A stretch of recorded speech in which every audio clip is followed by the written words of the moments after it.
It's Time Warner Cable's local edition. I'm Brad Pomerance, and we are joined by Gary Kovacic. He is the mayor of Arcadia, but during the daytime, he works as a lawyer focusing on eminent domain, which exactly is what, eminent domain? We hear the name, but what is it? Right, eminent domain is authorized by the Fifth Amendment of the U.S. Constitution. Yes. It gives the government the right to acquire private property for a public use. And that's why I want to discuss this topic with you, because recently a leading Republican candidate, Donald Trump, was called out for his, request to have the government invoke eminent domain as it related to some property in New Jersey. Right. Explain. Back in 1998, apparently he was expanding a casino operation, and he tried to convince the government to acquire some adjacent property for a parking lot or something like that for one of his casinos.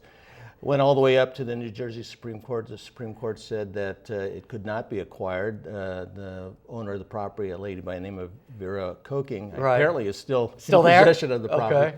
But the issue came up in recent debates, the support and analysis of eminent domain law. But yet, if that case came up today, we might have seen a different result. Absolutely. After that, the U.S. Supreme Court rendered its infamous Kelo decision involving property in New London, Connecticut, and it basically said that economic development can be a public use in authorizing governments to acquire private property, turn it over to another private property owner to increase the economic base. And so in California, for example, we used that concept even before Kelo when we had a regime known as redevelopment. Is that accurate? Yeah, and Kelo really wasn't a surprise to California eminent domain attorneys because our redevelopment process had been going on for 40 or so years. Mm-hmm.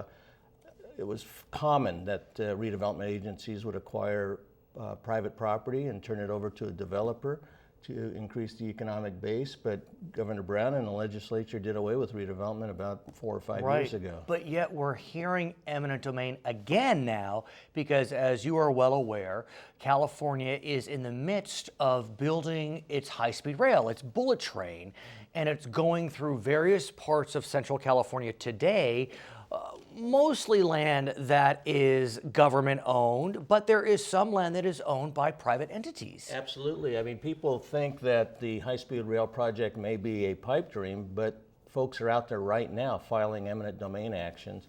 Caltrans and the High-Speed Rail Authority filing eminent domain actions to acquire right-of-way in Madera and Fresno counties for that high-speed rail. And presumably that would be an appropriate use of eminent domain under Kelo and otherwise? Well, I think it's clearly an appropriate use of eminent domain. You can always challenge whether it's planned in a manner that is most compatible for the greatest public good and the least private injury. So you could attack maybe the routing, but the concept of itself, public transportation, yes, I think would definitely satisfy whatever requirements there are. And so at the same time, though, I guess the debate becomes what is the value of the property? And that's where you come in your private life. But as a mayor, you also probably have these issues surface. That's right.